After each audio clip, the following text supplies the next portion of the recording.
This epic treehouse is Serenity defined.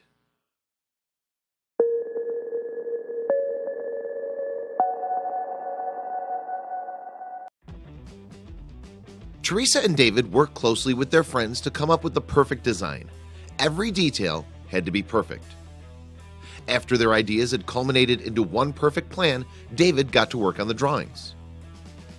With their plan set in place, they got to work by building a frame around the once massive elm tree.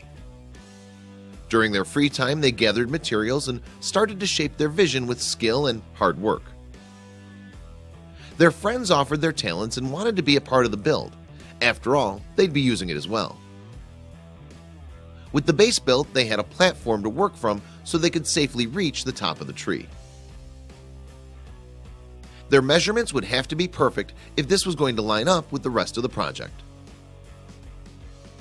Yes, that's a second level being built high up in the limbs of the elm.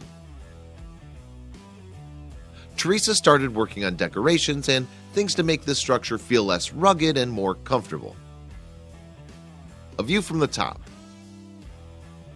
The structure was complete and they immediately got to work on the walls and roof. With the main frame completed and the walls standing, they were tired but not quite finished. Now it was time for the finish work. Including a very detailed roof. They didn't want it to look brand new though, so they aged the boards and used reclaimed wood where possible. Inside, Teresa and her friends started to add a personal touch to the structure.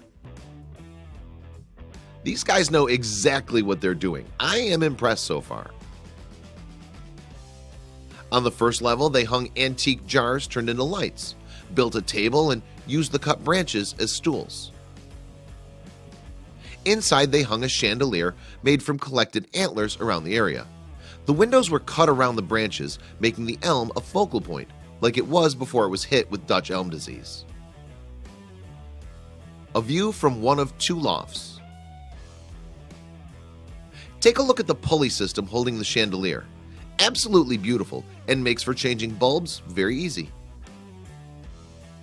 The lofts are equipped with beds, a nightstand, and an amazing view of the property. Completely decorated with antiques and reclaimed furniture. The second story has a balcony where you can enjoy the view with a cup of coffee in the morning. It wraps around most of the treehouse. In its completion, Teresa and David have built one of the most cozy treehouses I've ever seen. They have an adult treehouse unlike any other and enjoy spending time with their friends each evening in this gorgeous place right in their backyard.